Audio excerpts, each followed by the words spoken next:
So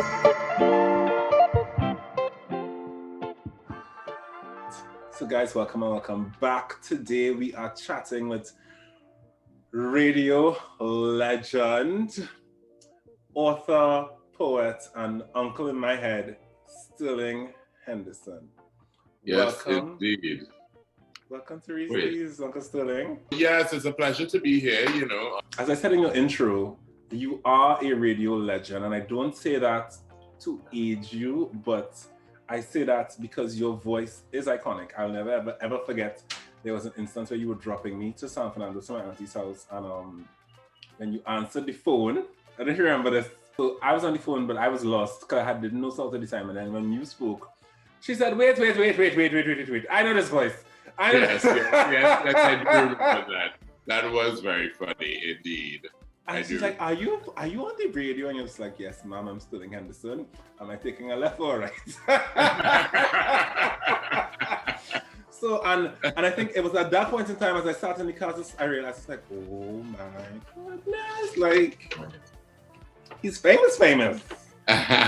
So I am honored to have you on because I know you're usually on the other side of this. Can you tell us, how did you get into broadcasting? Broadcasting. All right. Now, to begin at the start, I really started just out of A-levels. When I was finished with A-levels at St. Augustine Senior Comprehensive, I kind of had a sense already that my voice would be where I'd be. It was my strength. It was a strength.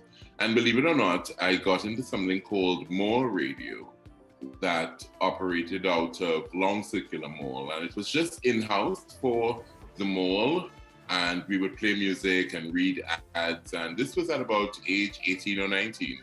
And then we went over to first we were at West Mall, then we went to Long Circular Mall, and then I migrated, and I was away for 10 years, did nothing in terms of radio, but I did take voice classes and so on. And when I came back with the intention of getting into radio, and I took everyone else's route. I enrolled in classes at IBC. I did the 6-month course. I sent out my applications with my CDs at the time. You had your demos on CDs. This would have been 2001. And I sent out my CDs. And thankfully, there was a break in that Power 102 had a split.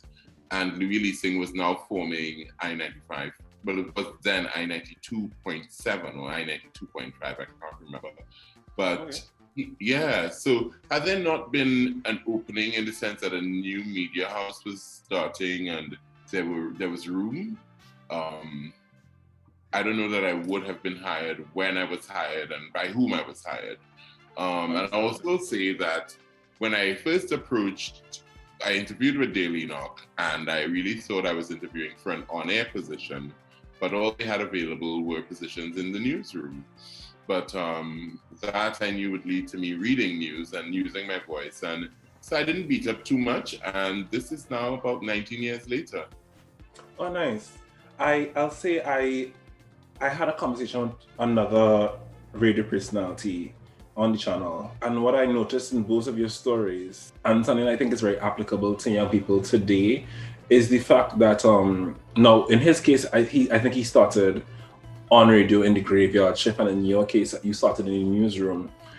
And I think for a lot of people in my age bracket and younger, sometimes a lot of, and I'll say us because it happens to me sometimes too, where you really think you are going to be the superstar tomorrow. So it is refreshing to know that the concept of growing where you're planted, of starting in this position with your eyes on where you want to go and knowing that a foot in the door is better than being completely outside and working your way up to where you want to be. So I appreciate that. It presented wonderful opportunities, including travel, including front row seats at, some of the most amazing performances. I was in the room with Prince Charles and Lady Camilla. I was in the room with Queen Elizabeth. I saw Hillary Clinton. A lot of magnificent things have happened through my work in the media, and I'd never damned bridge that I crossed in a sense. But, you know, funny enough, a lot of great artists, Peter Minshall, Derek Olcott, all started out or have a foundation or a base in media, you know, and I think perhaps as an artist, you are as well required to have a very wide worldview, and working in the media allows for that. You get to see a lot of what happens in the world. I mean, locally and otherwise. And internationally. Mm. Now, having been in the industry locally for 19 years, I'm curious to know, what do you think of the industry today? Yeah, well, I think Trinidad is a unique space in the Caribbean, in the sense that, you know, in Grenada, there is still only a weekly paper. You know, we have 3 daily papers. We have 30-something odd stations. We have about 5 or 6, I mean, at least 10 television stations. So we're really a media-dense society, and it speaks to the diversity as well of Trinidad and Tobago. It's a very heterogeneous society, and so there are diverse tastes, and I think media at its best should reflect that. So in a sense, it is doing well. Am I going to be one of those who talks about standards changing? Well, yeah, we're going to talk about standards changing or standards falling, and we also have to talk about where the market's growing, you know, and sometimes where we see the standards falling, the markets are growing, and it may be that it may not be what we consider desirable, but it is the reality. And I'm really happy with the media in terms of, or even against the backdrop of, say, COVID and all the criticism people get for the questions that they asked and so on. And I don't know. I don't know that it's, I mean, well, apply for the job then, you know? Don't sit down and be like, oh, these journalists, blah, blah, blah. Well, if you think you can do better, get yourself in that position. Get yourself in the room. Yeah? Assume the position.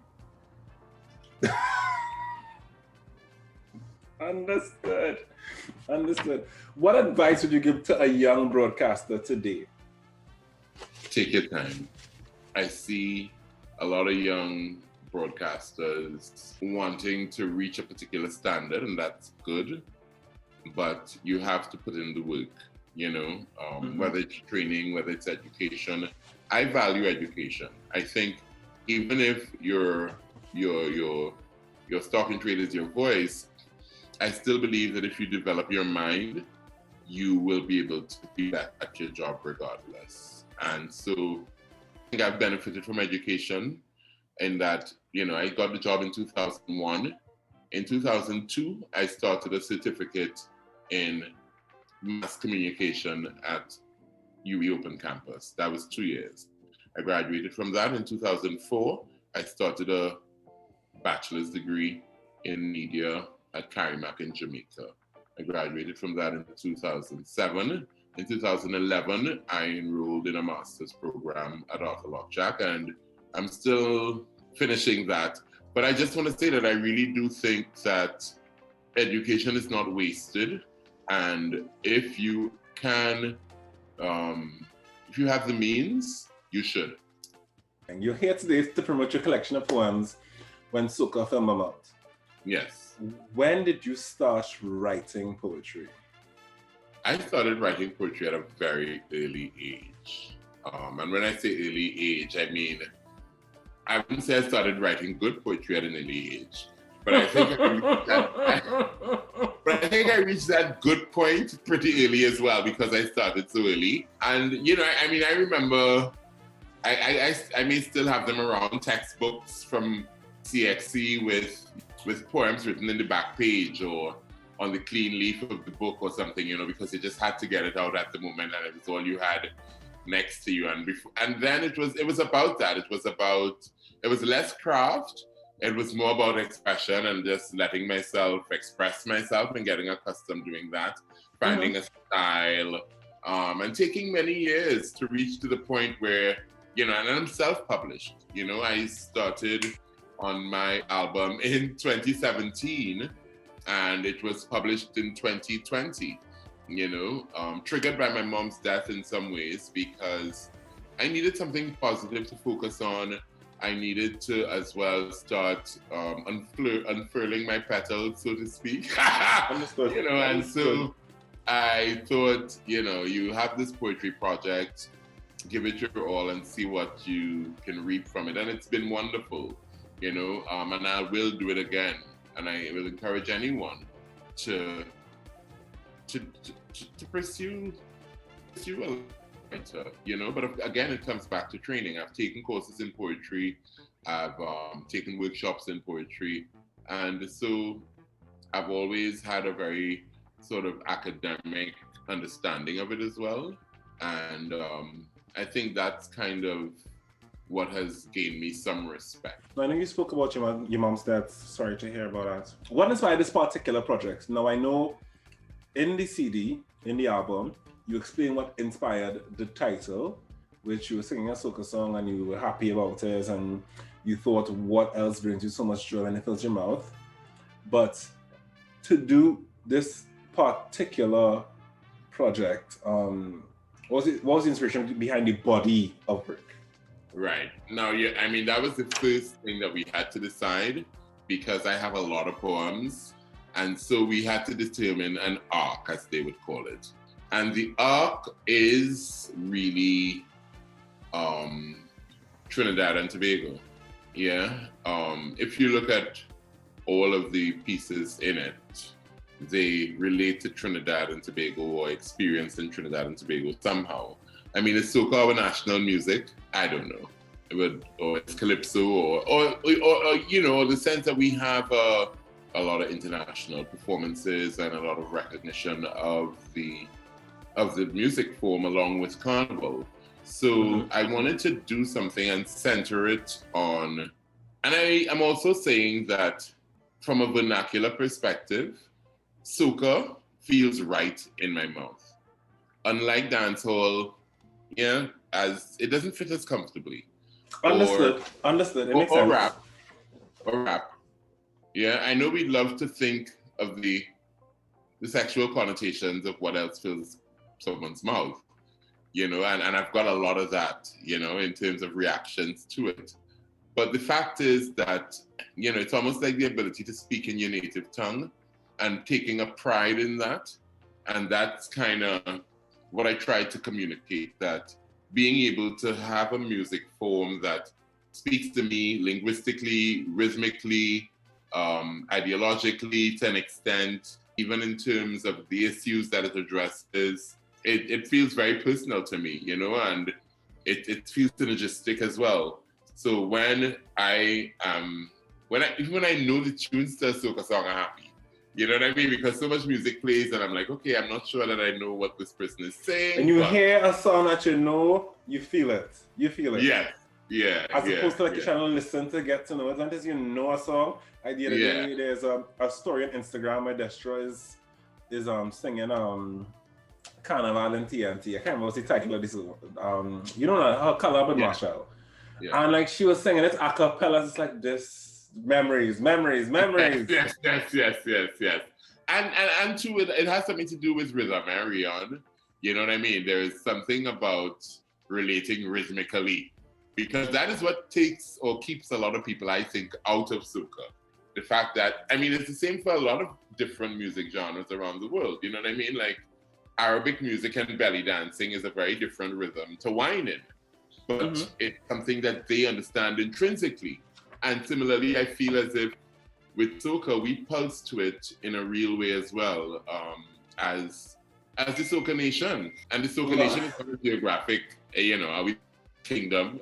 And it may not be a specifically geographic thing. We, the collective lovers of soca everywhere. Yeah. So yeah, I was kind of piggybacking on soca in one sense, but I was also paying homage in another sense. Okay, and I feel that. So with that being said, my question is, what do you want the listeners of your album to get from it? I want them to be entertained. I want them to smile. I want them to think. I want them to question. I want them to feel uncomfortable. I want them to experience a range of emotions. And that's sort of how I designed it in terms of the choices we made.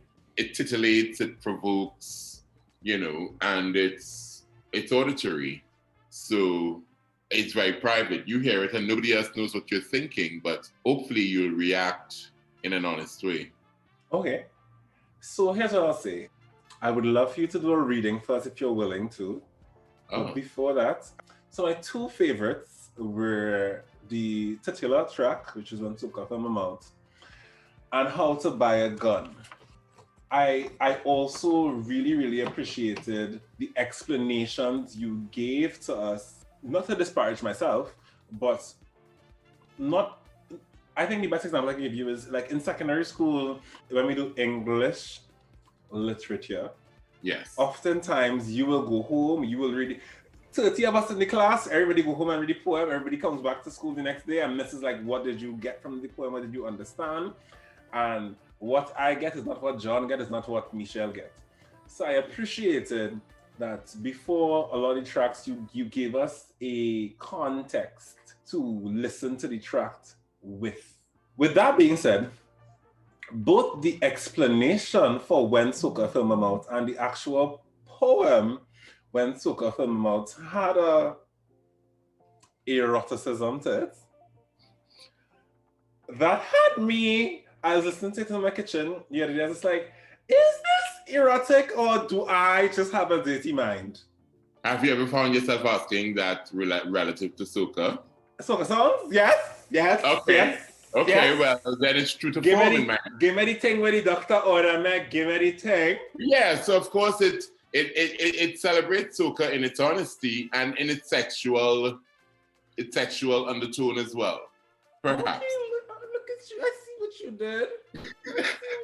Okay, fine. Yeah. You know, you're not gonna pay tribute to something and not sort of be true about what it is. So, you know. So in much the same way that soca does that, you did that with your poems. Yeah, perhaps. I think Trinidadians or Trinbagonians per se, you know, are on a record as having what we call a more British sense of humor, which is bawdy and sometimes rude, you know. I'm an adult, you know, and I'm not writing nursery rhymes. You know, this is...